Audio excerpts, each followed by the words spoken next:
नमस्कार, बहुत स्वागत है आप सभी का। आप देख रहे हैं आपकी बात छत्तीसगढ़ में। हूं अभिलाष मिश्रा। छत्तीसगढ़ में इन दिनों कुछ सियासी घमासान चल रहा है और यह घमासान सनातन तक पहुंच चुका है। चरणदास महंत नेता प्रतिपक्ष ने क्या कहा? उन्होंने कह दिया कि रामभद्राचार्य हों या फिर हों बाबा बागेश्वर धाम के पीठाधीश्वर धीरेन्द्र शास्त्री, इन्हें मैं संत नहीं मानता क्योंकि ये बीजेपी के प्रचारक के तौर पर काम करते हैं। रामभद्राचार्य वापस चैलेंज करके कह रहे हैं कि आप किसी भी कसौटी पर मुझे परख लीजिए, मैं हर कसौटी पर खरा उतरूंगा कि मैं संत हूं या नहीं हूं। उधर सीएम साय और बीजेपी कह रही है कि हिंदुत्व का अपमान करना कांग्रेस की पुरानी आदत है, हम संतों का सम्मान करते हैं, करते रहेंगे। और सुशील आनंद शुक्ला कह रहे हैं कि इसमें गलत क्या है, ये लोग बीजेपी के खुले तौर पर प्रचारक की तरह यूज हो रहे हैं और जाहिर सी बात है कि ये संत कम बीजेपी के कार्यकर्ता के तौर पर ज्यादा काम करते हैं। तो जो आरोप लगा है रामभद्राचार्य हों या फिर उनके साथ हों पंडित धीरेन्द्र शास्त्री, उस पर जनता कितनी सहमत है कितनी नहीं, इसी पर करते हैं आज आपकी बात।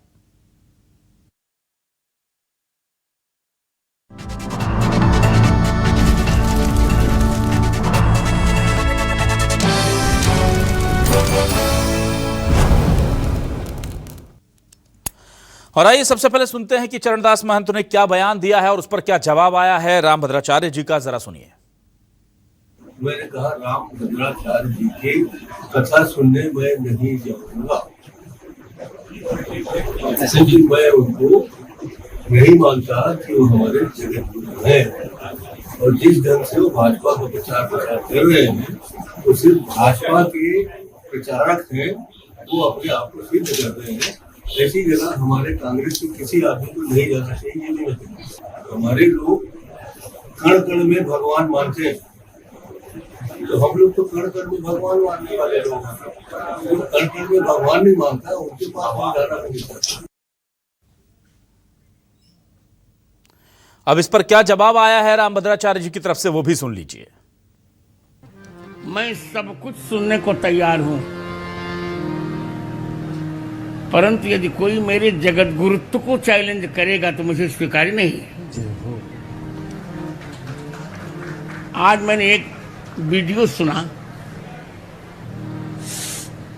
छत्तीसगढ़ के प्रतिपक्ष नेता, अब उनको कौन सा संबोधन कौन समझ में नहीं आ रहा है, मेरे प्रिय निंदक चरणदास महंत जी का। उन्होंने मेरे लिए ये कहा कि स्वामी रामभद्राचार्य तो भाजपा के प्रचारक हैं। मैं उनको अब खुली चुनौती दे रहा हूं, यदि उनमें नेतृत्व की शक्ति है तो मेरे जगत गुरुत्व का वो पूर्ण परीक्षण कर लें। उधर बीजेपी से इस पूरे मामले को लेकर सीएम साय ने हमला बोल दिया है कांग्रेस पर और पुरंदर मिश्रा ने भी बयान दिया है कांग्रेस के सनातन विरोधी होने पर। जरा सुनिए बयान। ऐसा नहीं है, सारे संत को तो सबका आशीर्वाद मिलता है और उनके पास सभी जाते हैं। अब ये उनका अनुभव होगा। ऐसा नहीं है, सारे संत को तो सबका आशीर्वाद मिलता है और उनके पास सभी जाते हैं। अब ये उनका अनुभव होगा। के चरणदास महंत जी हमारे आदरणीय हैं, प्रतिपक्ष के नेता हैं, मेरे अच्छे बड़े भाई हैं, परंतु ये कांग्रेसियों के साथ मिल करके उनके बातों से कंफ्यूज हो करके जो सनातन की रक्षा करने वाले, हिंदू धर्म की रक्षा करने वाले हैं, उनको यदि टिप्पणी करें तो अनुचित है। आप जो जिस तिकड़ी में फंसे हो, माननीय पूर्व मुख्यमंत्री भूपेश बघेल जी के, टीएस बाबा के और दीपक बैज के, इससे आप ऊपर आके राष्ट्र हित में, जनहित में, सनातन हित में, हिंदू के हित में बात करेंगे, अच्छा संदेश जाएगा। उधर सुशील आनंद शुक्ला ने क्या कहा है कांग्रेस की तरफ से इस पूरे मामले को लेकर, ये भी सुनिए। सार्वजनिक रूप से शंकराचार्य जी की आलोचना की है, शैव संप्रदाय की आलोचना की है, मतलब भगवान शिव की आलोचना की है। और रामचरितमानस में भगवान राम ने कहा है कि शिव द्रोही मम दास कहावा, असो न सपने नहीं मोह पावा।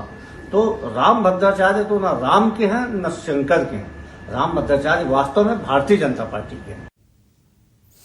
अब क्या है हमारे आज के सवाल आपके सामने लेकर आ रहे हैं। सवाल ये रहे आपके टेलीविजन स्क्रीन पर। सवाल देखिए, संतों पर चरणदास महंत ने क्यों खोया आपा? राम भद्राचार्य धीरेन्द्र शास्त्री को बताया फर्जी बाबा। महंत बोले राम भद्राचार्य को नहीं मानता जगत गुरु। भगवत कथा की आड़ में बीजेपी का प्रचार किया शुरू। बीजेपी बोली सनातन का अपमान करना पुरानी आदत। कांग्रेस बोली बीजेपी के प्रचार की बाबाओं को क्या जरूरत। राम भद्राचार्य धीरेन्द्र शास्त्री को बीजेपी का प्रचारक बताया। महंत का आरोप जनता को कितना भाया? इस पर बातचीत करने के लिए तीन खास मेहमान मेरे साथ जुड़ गए हैं। राजीव चक्रवर्ती बीजेपी से वरिष्ठ नेता प्रवक्ता जुड़े, उनका स्वागत करूंगा। धनंजय ठाकुर जी कांग्रेस से वरिष्ठ नेता प्रवक्ता जुड़ गए, उनका स्वागत करता हूं। सुधीर पांडे जी वरिष्ठ पत्रकार के तौर पर हमारे साथ जुड़ रहे हैं, उनका स्वागत करता हूं। धनंजय ठाकुर जी, ये आप लोग बार बार बाबाओं पर निशाना साध देते हैं और बीजेपी को मौका मिल जाता है आपको सनातन विरोधी कहने का, लेकिन इस बार स्पेसिफिकली दो बाबाओं का नाम लिया आपने, और अब राम भद्राचार्य जी तो खुला चैलेंज कर रहे हैं कि भाई आप किसी भी परीक्षण पर, कसौटी पर उन्हें परख लीजिए। क्या कहेंगे आप? देखिए अभिलाष जी, चरणदास महंत जी ने जो बात कही है वो निश्चित तौर पर सही बात कही है। भाई अगर वो नहीं मानते तो नहीं मानते, इसमें कोई बाध्यता तो नहीं है, कोई दबाव तो नहीं है। भाई इस देश में नाना प्रकार बाबाओं के मानने वाले लोग हैं। छत्तीसगढ़ में हम बात कर लेते हैं, घासीदास बाबा जी को मानने वाले लोग हैं, रविदास जी को मानने वाले लोग हैं, गुरु नानक देव जी को मानने वाले लोग हैं, महावीर जी को मानने वाले लोग हैं, रामचंद्र परमहंस जी को मानने वाले लोग हैं, संत माता कर्मा जी को मानने वाले लोग हैं। तो सबकी अपनी अपनी मान्यता और अनुयायी हैं। तो और चरणदास महंत जी कबीर जी को मानते हैं, कबीर पंथी है, तो कबीर पंथी को मानने वाले लोग अलग हैं। तो भाई चरणदास महंत जी ने क्या गलत कहा? भाई मैं उनको नहीं मानता, भाई उनके अपने गुरु हैं, उनके अपने पूजा की पद्धति है, उनको मानते हैं। तो इसे भारतीय जनता पार्टी को पीड़ा क्यों हो रही है? और राम भद्राचार्य जी के कई सारे चीज तो विवादित भी रहे हैं। भाई हमारे पूजनीय शंकराचार्य जी और मुक्तेश्वरानंद जी के खिलाफ किस प्रकार से टिप्पणी किए हैं, संत प्रेमानंद जी महाराज के खिलाफ कितनी अभद्र टिप्पणी की है। और सबसे ज्यादा तो, और समझिएगा बोलने में भी मुझे परहेज हो रहा है, राम भद्राचार्य जी कहते हैं कि पत्नी तो आनंद खिलौना है, मतलब तो महिलाओं का अपमान है। उसके बाद एक वीडियो मैंने देखा राम भद्राचार्य जी का, वो तो कहते हैं कि ब्राह्मणों में जो उपाध्याय हैं, पाठक है, चौबे है और एक कोई और का नाम ले, उनको नीच बताते हैं। और जो राम भगवान को नहीं मानते उनको कहते हैं कि वो उनके खिलाफ वो जाति सूचक शब्दों का इस्तेमाल करते हैं। तो भाई एक संत का स्वभाव है, संत की बोली भाषा तो ऐसी नहीं हो सकती। ठीक है। और मैं समझता हूँ कि राम भद्राचार्य जी के भी गुरु होंगे। ठीक। तो क्या वो अपने गुरु से बड़े हैं जो जगत गुरु मानते हैं? और मान लो कोई नहीं मान रहा है, कोई स्वीकार नहीं कर रहा, दबाव किस बात का? इसमें अपमान कैसा हो गया? मैं नहीं मानता, तो नहीं मानता। आप जगत गुरु नहीं मान रहे, वहां तक ठीक है। आप उन्हें, लेकिन कांग्रेस का प्रचारक, बीजेपी का प्रचारक बता रहे हैं धनंजय ठाकुर जी, आप जगत गुरु मत मानिए, पर बीजेपी से आप उनको रिलेट कर दे रहे हैं। देखिए भारतीय जनता पार्टी के प्रचारक के रूप में कई जगह वो गए हुए हैं, ऐसी बातें सामने आई हैं मीडिया के माध्यम से। अच्छा ठीक है। तो बातें बोलने में क्या दिक्कत है? उनको स्वीकार करना चाहिए, हाँ भाई भाजपा के लिए प्रचार करने आते हैं। तो एक बात बताइए, तस्वीरें आपके बगल में धनंजय ठाकुर साहब चला रहा हूं, कमलनाथ जी पहुंचे अपने पुत्र के साथ, बाबा बागेश्वर धीरेन्द्र शास्त्री जी के दरबार में हाथ जोड़कर प्रणाम कर रहे हैं। उनको नहीं पता ये बीजेपी के प्रचारक हैं? मैंने अभिलाष जी, मैंने आपसे एक बात कहा जी कि अनेक लोगों के अनेक गुरु हैं, जिनको मानना मान रहे, जिनको नहीं मानना नहीं मान रहे थे। दबाव किस बात का, अपमान किस बात का? और भारतीय जनता पार्टी अगर कहती कि वो सनातन का विरोध है, तो भाजपा के प्रवक्ता साथी बता देंगे क्या महिलाओं को, पत्नियों को आनंद का खिलौना कहना, इसका समर्थन? मेरा सवाल आप ये बताइए, आपने कहा जिसको मानना मानिए, मैंने कहा कि वो बीजेपी के प्रचारक आपने क्यों कहा? आपने कहा कि वो दिखते हैं, करते हैं, तो उनके पास तो कमलनाथ जी भी जाते हैं, कांग्रेस के कई नेता जाते हैं, तो ये तो डबल स्टैंडर्ड हो गया ना आपका। मैंने क्या डबल स्टैंडर्ड बात है भाई? जिनको जाना जाए, किसी मना थोड़ी किए चरणदास महंत जी, मना थोड़ी किए हैं। तो बीजेपी के आप मुझे धनंजय जी ये स्पष्ट कर दीजिए, बीजेपी अगर चरणदास महंत जी के आरोप सही हैं तो कमलनाथ जी गलत हो जाते हैं, और कमलनाथ जी के आरोप सही हैं तो चरणदास जी ने फिर गलत आरोप लगा दिया। अगर कमलनाथ जी अपनी आस्था से जा रहे हैं तो इसका मतलब वो बीजेपी के प्रचारकों के पास तो नहीं जाएंगे आशीर्वाद लेने, कम से कम वो भी सीनियर लीडर है। अरे भाई उनकी निजी आस्था होगी, इसलिए चले गए होंगे वो। चलिए ठीक है, तो निजी आस्था है और आपके आरोप जो हैं वो एस्टेब्लिश्ड नहीं है, ये आप स्वीकार कर रहे हैं, या ये चरणदास महंत जी की निजी राय होगी? कमलनाथ जी इससे इत्तेफाक नहीं रखते और कमलनाथ जी की जो राय है चरणदास जी इससे इत्तेफाक नहीं रखते। नहीं, बिल्कुल कांग्रेस पार्टी का राय हमारे सुनिए ना, हमारे मीडिया विभाग के चेयरमैन ने कहा चरणदास महंत जी के बयान कांग्रेस का बयान है, तो निजी राय तो हो ही नहीं सकता। भाई हम तो नहीं मानते, ये हमारी व्यक्तिगत विचार है, हमारी आस्था है, हम किसी ठीक है, कमलनाथ जी हो सकता है इतर हो, कांग्रेस छत्तीसगढ़ कांग्रेस की विचारधारा से थोड़ा सा इतर हो, कोई बात नहीं। राजीव चक्रवर्ती जी आपके पास आता हूं। राजीव चक्रवर्ती जी, आरोप लग रहे हैं कि भाई ये लोग आपके लिए प्रचार करते हैं और आप लोग कह रहे हैं सनातन विरोधी है, ऐसा क्यों?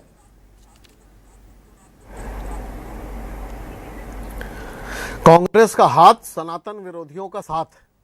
कांग्रेस पार्टी, दरअसल आपको बता दूं मैं अभिलाष जी, कि कांग्रेस पार्टी को एक दुविधा है कि अल्पसंख्यक वोट, ईसाई वोट और जो मुस्लिम बंधुओं के वोट है, वो वोट धीरे धीरे खसकते जा रहे हैं।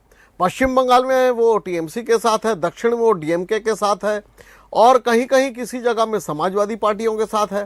तो कांग्रेस पार्टी सोचती है कि अगर हमें जो महत्वपूर्ण अल्पसंख्यक वोट है उसको लेने के लिए हमारे पास एक बहुत अच्छा तरीका है, वो सनातन का विरोध करो।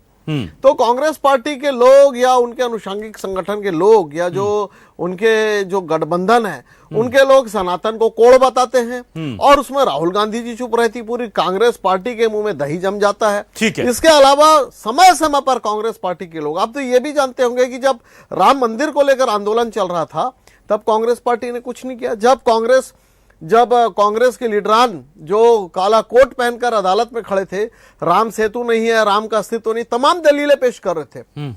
और अभी महंत जी ने जो तकरीर की, जो फतवा जाहिर किया कि इनके पास, किसी कांग्रेसियों के पास जाना नहीं चाहिए, टीकाकार राम भद्राचार्य जी, उनके विभिन्न प्रकार के बहुत विद्वान है, प्रकांड विद्वान है, जन्मांध है, लेकिन हृदय से जो विद्वता है वो अतुलनीय है, अकल्पनीय है। ऐसे संत जिनको करोड़ों करोड़ों लोग चाहते हैं, उनसे दीक्षा लेते हैं, उनके बारे में अभद्र टिप्पणी करना, फतवा जारी करना, यह दिखलाता है कि कांग्रेस मानसिक दिवालियापन के कगार पर पहुंच गई है। कांग्रेस के इतने बड़े नेता वो विवेक शून्य हो गए हैं, और उनके मुंह से हमेशा से इसी प्रकार से हिंदू धर्म के प्रति, सनातन के प्रति अभद्र भाषा निकलते रहती है। राजीव जी, और ये कोई स्लिप ऑफ टंग नहीं है, राजीव जी, जानबूझकर ना, वो तो कह रहे हैं, नहीं वो तो कह रहे हैं, वो कहां कह रहे हैं स्लिप ऑफ टंग? राजीव जी का थोड़ा ऑडियो बढ़ा दीजिए बस। राजीव जी, वो तो कह रहे हैं कि वो कहां, वो कब कह रहे हैं स्लिप ऑफ टंग? राजीव जी, वो ये तो आपको लग रहा है कि वो कह रहे हैं, वो तो खुलकर उस बयान के साथ है। अब मेरे एक सवाल का जवाब दीजिए, थोड़ा सा ऑडियो राजीव जी का बढ़ा देंगे, और एक वो तस्वीर जरा दिखा दीजिए राजीव जी को, जिसमें राजीव जी, जो नेता आपके हिसाब से चले वो जगत गुरु, और जो शंकराचार्य आपके हिसाब से ना चले, सनातन का अपमान ये नहीं होता क्या? जरा तस्वीर दिखाइए, डंडे बरसाते हुए भटकों को शिखाएं घसीटकर शिखा से छोटे छोटे बच्चों को, और शंकराचार्य अभिमुक्तेश्वरानंद के साथ अभद्रता की जो प्रयागराज में तस्वीरें आई थी, वो सनातन का जबरदस्त सम्मान हो रहा था, भगवा पताका लहराई जा रही थी। तो जो साधु संत आपको सूट करें वो जगत गुरु। एक मिनट राजीव जी, एक मिनट सुनिए, आप सुनिए, ना ना ना ना, अभी मत सुनिए, एक मिनट सुनिए, ना ना ना ना ना, आप अभी पूरा सवाल सुनिए, आप अपने हिसाब से पूरा सवाल सुनिए, आपको पूरा सवाल सुनना पड़ेगा साहब। ना ना ना, ये जो नेताओं ने बाबाओं को बांट रखा है, पूरा सवाल सुनिए आप। दूसरा सवाल, अगर चरणदास महंत कहते हैं कि मैं नहीं मानता जगत गुरु, क्या हुआ था? ना ना ना, पहले बात सुनिए, पहले सवाल सुनिए फिर जवाब दीजिएगा। अगर चरणदास महंत कहते हैं, आप सवाल तो सुन लीजिए, आप सवाल तो सुन लीजिए, अभी तो और कठिन सवाल करूंगा, अभी और तीखा है सर, एग्जिट और एंट्री गेट की बात आगे और तीखा सवाल है सर, आप रुकिए तो, अभी रुकिए तो, अभी से आप गुस्सा हो गए, अभी से गुस्सा, आप रुकिए तो, बोलने सवाल तो लेने दीजिए। जी जी जी, मैं कह रहा हूं सवाल ले लीजिए, फिर बोलिए। मैं ये कह रहा हूं, अगर चरणदास महंत ने कह दिया मैं जगत गुरु नहीं मानता, फिर बोल रहे हैं आप। अगर चरणदास महंत जी कह रहे हैं कि मैं जगत गुरु नहीं मानता, आप कह रहे हैं सनातन का अपमान है। अभिमुक्तेश्वरानंद को बीजेपी के लीडर्स ने कहा हम शंकराचार्य ही नहीं मानते, वो सम्मान था। उस वक्त हिंदुत्व की पताका फहराई जा रही थी, भटकों को थाने के अंदर चोटी से पकड़कर घसीटा जा रहा था। सनातन का नहीं सर, वो मानव अधिकार संविधान का भी अपमान था। तो आप लोगों ने बाबाओं को अपने अपने हिस्से बांट रखा है, और जब आप शंकराचार्य अभिमुक्तेश्वरानंद के लिए कह सकते हैं कि शंकराचार्य नहीं है, इनके पास कोई डिग्री हमने नहीं दी है, तो अगर उन्होंने कह दिया तो वो जुर्म हो गया, वो सनातन का अपमान हो गया। गजब करते हैं आप लोग। आपने शंकराचार्य के बीजेपी के लीडर ने उनकी पदवी पर सवाल उठाए कि नहीं, ये बताइए। जी, और तमाम जो शंकराचार्य जी की अपनी अपनी, देखिए उनका अपना विधि विधान से उनके अपने तर्क है। कोई किसी पंथ को मानता है, कोई किसी गद्दी को मानता है। वो उनके अपने आपस के जो मान मर्यादन की झगड़े हैं या जो उनका मतांतर है आपस में। बीजेपी के नेताओं ने कहा ये बात, किसी शंकराचार्य बीजेपी के नेताओं ने कहा कि हमने शंकराचार्य नहीं मानते। किसी मेले में आप जो कह रहे हैं, किसी मेले में जहां से एंट्री गेट है वहां पर मैं जबरदस्ती 5000 लोगों के भीड़ के लेके जाऊंगा, तो आप बच्चों को थाने में शिखा पकड़ करके मारेंगे? गेट से जो भी ना चलिए, मैंने मान लिया गलत किया। नहीं अभिलाष दिखाइए, तस्वीर दिखाइए, तस्वीरें दिखाइए राजीव जी को, जरा फुल स्क्रीन दिखाइए वो बच्चों को मारते हुए तस्वीर। अभिलाष जी, अगर 2000 लोगों की मृत्यु हो जाती, अच्छा अभिलाष जी 2000 लोगों की मृत्यु हो जाती, तब आप बोलते भाजपा का व्यवस्था। आप जब 2000 लोगों की मृत्यु आपने रोक ली थी, सुनिए, उसके बाद ये बच्चे थाने में आपकी हिरासत में थे। अगर 2000 लोगों राजीव जी, राजीव जी हो जाती, प्रश्न करते, आपने रोक लिया, बच्चे थाने में पुलिस की कस्टडी में, आप चोटी पकड़ के घसीट रहे हैं। मेरी अंटा मेरा ऐसा नहीं, और मृत्यु नहीं हुई थी क्या? बिल्कुल नहीं घसीटा गया, मृत्यु नहीं हुई थी क्या? नहीं घसीटा गया, कुंभ में भगदड़ में मृत्यु नहीं हुई थी क्या? आप तो ऐसे बोल रहे हैं जैसे पूरा सफल आयोजन करा के ले गए आप भगदड़ को। अच्छा सुनिए, आप चरणदास महंत के साथ है क्या? आप चरणदास महंत ना मैं चरणदास महंत के साथ हूँ, ना मैं शंकराचार्य अभिमुक्तेश्वरानंद को शंकराचार्य नहीं मानने वालों के साथ हूँ, ना इन बच्चों के साथ जुल्म करने वालों के साथ हूँ। अब मैं आ जाता हूँ सुधीर पांडे जी के पास। सुधीर पांडे जी, ये सियासत में क्या तमाशा चल रहा है कि पहले भगवान बांट लिए, अब बाबा बांट रहे हैं साहब।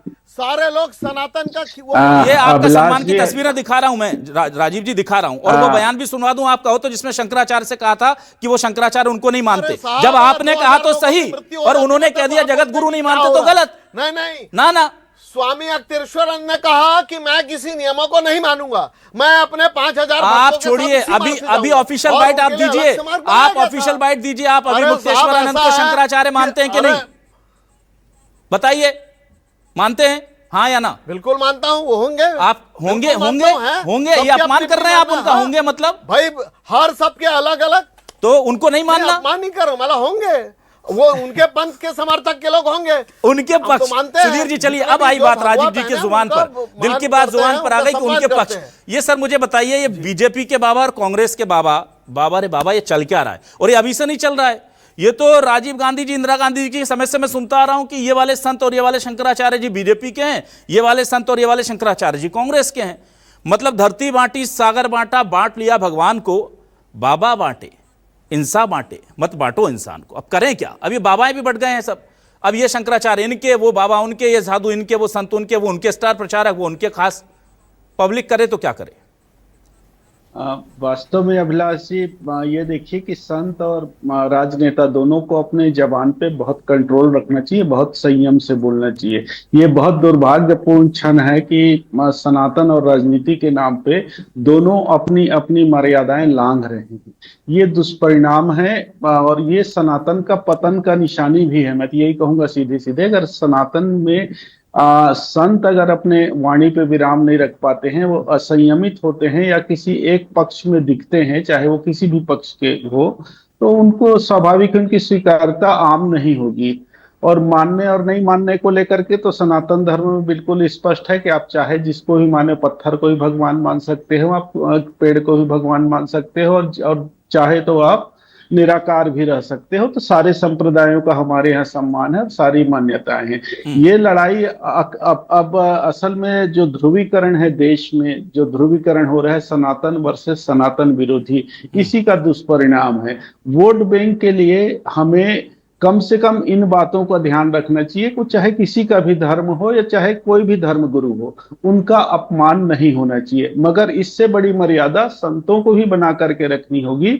उन्हें देखना होगा कि वो जो चीज बोल रहे हैं उसका क्या समाज पे क्या प्रभाव जा रहा है, समाज को कैसा संदेश देते जा रहे हैं। तो ये विवादित बयान अगर संतों की ओर से लगातार आ रहे हैं, चाहे कोई भी संत हो, चाहे कोई भी धर्माचारी हो, अगर वो विवादित बयान दे करके लोगों में भ्रम की स्थिति पैदा कर रहे हैं या लोगों में आक्रोश पैदा कर रहे हैं, तो उनकी मान्यता को लेकर के निश्चित रूप से कहीं ना कहीं से सवाल उठेगा ही। ठीक है।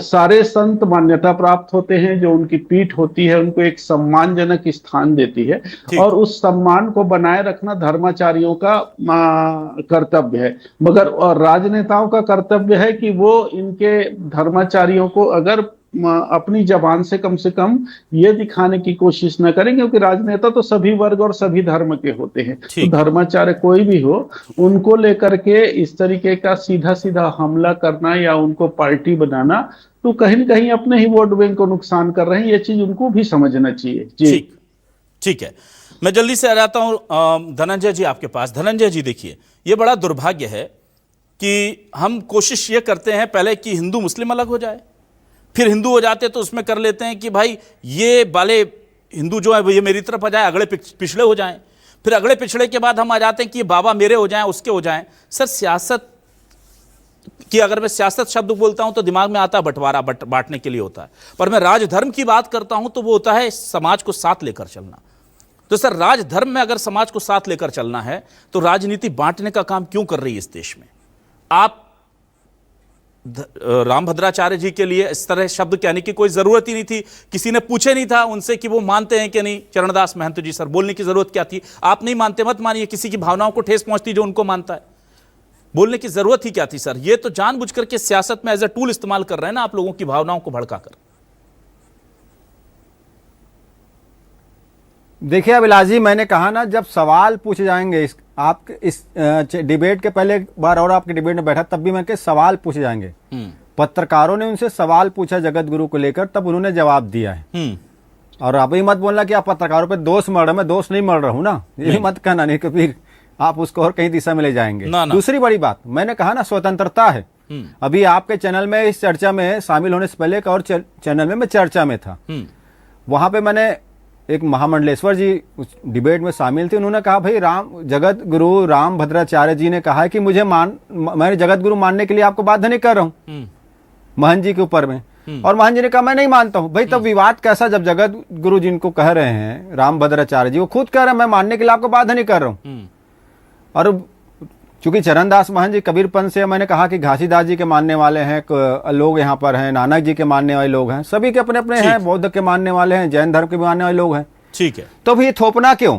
दूसरी बात, मैंने भारतीय जनता पार्टी के प्रवक्ता से पूछा था कि रामभद्राचार्य जी ने जो कहा कि पत्नी आनंद का खिलौना है, दूसरा मैंने पूछा कि ब्राह्मणों को लेकर जो उन्होंने भद्र टिप्पणी किया, प्रेमानंद जी महाराज को लेकर टिप्पणी किया और मुक्तेश्वर जी महाराज जी को लेकर टिप्पणी किए हैं, और ये भी कहे कि राम भगवान को जो नहीं मानते उनके लिए जो जाति सूचक शब्द इस्तेमाल किए हैं, क्या ये सनातन के प्रमाण होने काम है? क्या इसी सनातन आगे बढ़ेगा? इसका जवाब इनको देना चाहिए। क्या भाजपा उसे समर्थन कर रही है? क्या समर्थन कर रही है? बता दें यहाँ पर। ठीक है, ठीक है, ठीक है, ठीक है। हाँ, राजीव जी जवाब दे। चर्चा होती थी जी, और वो चर्चा जो है वो एक दिन दो दिन नहीं, महीनों तक चलती थी। वो उनको कहते थे कि हमारे अमुक है कि सूर्य कहाँ से आता है, या चंद्रमा की शास्त्रार्थ होते, या चंद्र घटा कब होगी, उसको लेके तार्किक एक शास्त्रार्थ होते थे। अब शास्त्रार्थ में उन्होंने कहा दिया कि आपको संस्कृत का ये श्लोक बताइए, वो श्लोक आपका ठीक नहीं। ये तो हमारी हजारों साल पुरानी परंपरा है, उसको लेके अगर आप उसको आप उनकी सनातन धर्म को, हाँ वो शास्त्रार्थ का है, पत्नी को आनंद का खिलौना करना शास्त्रार्थ का विषय है। नहीं, राजीव ये गलत बात है, मतलब महिलाओं को लेकर भाजपा प्रवक्ता कर गलत है, मतलब पत्नी आनंद का खिलौना कहे उसे भाजपा समर्थन कर रही है, नहीं कहाँ शास्त्रार्थ हुआ? राजीव जी चलिए धनंजय जी छोड़िए, राजीव जी एक दूसरा सवाल लेता हूं, अब मैं इंपॉर्टेंट सवाल लेता हूं, ठीक है? आप लोग करते रहिएगा सर, आप लोग और आपके जो आप सर एक मिनट राजीव जी, एक मिनट, अब एक सवाल, राजीव जी की आवाज बहुत कम मिल रही है भाई, मुझे प्लीज यार, प्लीज राजीव जी की आवाज दीजिए मुझे प्लीज।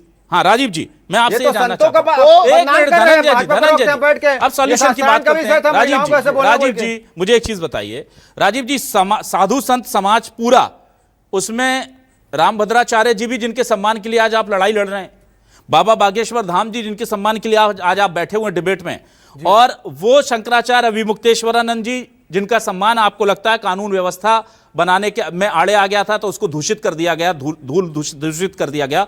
ये तमाम देश के संत एक दो मांग कर रहे हैं साहब, और एक कह रहा है, ज्यादातर लोग कह रहे हैं सनातन बोर्ड बना दो और उससे आप तय करवा दो कि कौन भाई शंकराचार्य है, कौन जगत गुरु है, कौन महामंडलेश्वर है, पूरा देश मान लेगा। आपको वो भी नहीं करना है, आप ही लोग सत्ता में, उसकी व्यवस्था भी नहीं करनी है। वो कह रहे हैं गौ माता को राष्ट्रमाता का दर्जा दे दो, आपको वो नहीं करना है। और फिर आपको सनातन के सम्मान की ध्वज वाहक बन के सबसे आगे, सबसे बड़ा झंडा लेकर के आगे भी चलना है। बिल्कुल बिल्कुल। तो भैया आप एक काम कीजिए ना, इस बहस को खत्म कर दीजिए आप। राजीव जी, आप शंकराचार्य जी कौन किसको मानेगा, इसको बहस खत्म करना, सनातन बोर्ड बनाइए, वहां से आप एफिलिएशन दिलाइए, वहां पर जो तय हो जाए पूरे देश के साधु संत उसे मान लेंगे, जनता उन्हीं को स्वीकार कर लेगी, जैसे बाकी धर्मों में होता है। एक पोप होते हैं, एक जो है वो ये तो एक, इसके अलावा भी जी आप जो कह रहे हैं ये केवल एक बात है। हाँ। इसकी और भी कंडिकाएं हैं। हाँ। बिल्कुल बननी चाहिए। हाँ। अभिलाष जी आप जो कह रहे हैं बिल्कुल, ये तो केवल उसका एक भाग मात्र है। हाँ। इसके उपभाग और दूसरे भाग भी बनाना चाहिए। बिल्कुल ये निश्चित होना चाहिए। हम बनाएंगे ना। कब? राम मंदिर के लिए 555 वर्ष का झूठ बोल रहे हैं। राम सेतु के लिए फर्जी संघर्ष काम करना कर पड़ा। राम सेतु तो को ये नरेंद्र मोदी की सरकार मानने से इनकार कर दिया। तो कांग्रेस नरेंद्र मोदी पार्टी की काल सरकार राम सेतु ठीक है, को ठीक। मानने से इनकार कर दिया। ठीक है, सुधीर पांडे जी के पास आएंगे, लास्ट में सर समय बहुत ओवरशूट हो गया। सुधीर पांडे जी, आनंद का खिलौना करने ठीक को है, पसंद ठीक कर रहे है, हैं। ठीक इसी है, तरह ठीक से है। बात क्या धनंजय जी, होती है? राजीव जी हो गया बस। धनंजय राजीव जी बस हो गया। धनंजय जी, राजीव जी बस हो गया। एक मिनट, धनंजय जी हो गया, धनंजय जी हो गया, हो गया। मैं सुधीर जी के पास आ गया, सुधीर पांडे जी के पास पहुंच रहा हूं मैं। सुधीर पांडे जी, सर मुझे कल मैंने डीलिस्टिंग पर डिबेट की इस देश में, और मैं पिछले कई सालों से करता आ रहा हूं, कई सालों से। डीलिस्टिंग कब होगी, कब होगी, कब होगी। आदिवासी कहते हैं डीलिस्टिंग कर दो। आदिवासी ईसाई का झगड़ा है, अगर हो जाती है या नहीं होती है, सरकार या बीजेपी या कांग्रेस कोई भी, पिछले 1970 से प्रस्ताव संसद में पड़ा हुआ है, अगर कोई फैसला ले लेता है ये विवाद खत्म हो जाता। ये साधु संत कहते हैं कि आप हमारे लिए सनातन बोर्ड बना दो, ये मांग भी कोई आज की नहीं है, ये मांग मेरे पैदा होने से पहले से चली आ रही है। बीजेपी या कांग्रेस कोई भी जो इतना झंडाबरदार बनते हैं ये संस्कृति के, ये लोग बना देते, झगड़ा खत्म हो जाता साहब। बहुत पैसे नहीं लगने इसमें, बहुत ज्यादा चीजें नहीं होनी, इन्हीं में से 8-10 लोगों को चुन करके बैठाना है और आप लोग डिसाइड कर लीजिए, संस्कृति का काम है, हम उसको मान्यता दे देंगे। लेकिन ये नहीं करना है, क्यों? क्योंकि ये कर दिया तो फिर वो जो बांटने का खेल चल रहा है, ईसाई वर्सेस आदिवासी, कैसे चलेगा? वो हमारा वाला गुरुजी तुम्हारा वाला गुरुजी कैसे चलेगा? मेरे शंकराचार्य कांग्रेस के शंकराचार्य कैसे चलेगा? हमारे राम भगवान के या तो वैष्णव संप्रदाय के लोग या शैव संप्रदाय के लोग इनको लड़ाएंगे कैसे? और सियासत सर बिना लड़ाए काम कैसे कर सकती है? तो सियासत से इस तरह के मुद्दों पर समाधान मांगना तो ऐसा ही हो गया है जैसे किसी भूखे से निवाला मांग लो कि भाई वो खा के ही तो जिंदा है। नहीं बन रहा है सर, 70 साल हो गए मांग करते हुए लोगों को, इनके निदान नहीं निकल रहे, जबको सबको पता है ये बना देंगे झगड़ा खत्म हो जाएगा। क्यों नहीं बन पा रहे हैं सर ये चीजें, क्यों नहीं हो पा रही? अभिलाष जी, हमारे शास्त्र में ये कहा गया है कि राजनीति का धर्म होना चाहिए जी, मगर धर्म की राजनीति नहीं होनी चाहिए जी। और आज के समय में बिल्कुल ये खुल के देखा जा रहा है कि धर्म की ही राजनीति हो रही है, चाहे वो कोई भी दल हो। आप किसी एक दल को ये नहीं कह सकते कि ये धर्म की राजनीति नहीं कर रही। धर्म की राजनीति अपने अपने वोट बैंक को खुश करने की नीयत से और आलोचना करने की नीयत से या प्रहार करके अपने वोट बैंक को संगठित करने की नीयत से यही देखा जा रहा है कि आप किसी न किसी वर्ग को निशाना बना रहे हैं, चाहे पार्टी कोई सा भी हो। किसी के धर्माचार्य को निशाना बना रहे हैं, किसी के पूजा पद्धति को आप निशाना बना रहे हैं। धर्मनिरपेक्ष भारत है और सबसे ज्यादा लड़ाई यहाँ पे धर्म के नाम पे ही शुरू हो गई है। और मैं फिर से ये कहूंगा कि संत और राज, जो इस सारे विवाद के पीछे जो जड़ है वो संत और राजनेता दोनों के अमर्यादित व्यवहार के चलते हैं। मैं किसी एक संत का या किसी एक राजनेता का नाम या इंगित नहीं करना चाहूंगा, लगभग सारे जगह आप स्थिति जितने भी विवाद के पीछे जाएंगे तो आप ये पाएंगे कि कोई संत अपने लाइन से ज्यादा ऊपर उठ करके बातें कर रहा है या किसी की व्यक्तिगत प्रशंसा कर रहा है या किसी एक खास वर्ग को निशाना बना रहा है, तो वो संत नहीं हो सकता। क्योंकि मैं तो ये सीधे सीधे कहता हूँ कि संत वो है जो सबके प्रति समभाव रखे। किसी की आलोचना या किसी की प्रशंसा करना संत का कार्य नहीं है, उसका काम है शास्त्र के मुताबिक समाज को दिशा देना। और राजनेता का दायित्व है कि इन संतों के प्रति समाज का ध्यान रखते हुए उनके प्रति अपमानजनक व्यवहार या अपमानजनक टिप्पणी न करना। ये दोनों चीज के मर्यादाएं इसलिए लांग रहे हैं क्योंकि हमको वोट बैंक की राजनीति करनी है और वोट बैंक की राजनीति करते हैं सारी चीज उलझे हुए हैं। तो धर्म का काम है जोड़ना, सियासत का काम जोड़ने से नहीं चलता भाई। जब तक बटेंगे नहीं तब तक वोट बैंक फिक्स नहीं होगा, पता नहीं चलेगा कि कौन हमारा वोटर है कौन नहीं है। तो ये सियासत और धर्म अगर मिल जाएंगे तो बड़ा घालमेल हो जाएगा। इसीलिए इसे नैसर्गिक रूप से नहीं मिलने देना है। दिखावे के लिए हर नेता बहुत ज्यादा संस्कारी और जरूरत पड़े तो सनातनी और जरूरत पड़े तो दीनी हो जाता है, पर जरा सा भी अगर ये अपने मन में उतार लें तो किसी और धर्म और मजहब के बारे में या किसी गुरु के बारे में कुछ भी कहने से पहले 10 बार सोचेंगे। बहुत शुक्रिया करता हूं मैं तीनों मेहमानों का, हमारे साथ जुड़े राजीव जी आपका, धनंजय जी, सुधीर जी और हमारे साथ जुड़े तमाम दर्शकों का शुक्रिया। नमस्कार।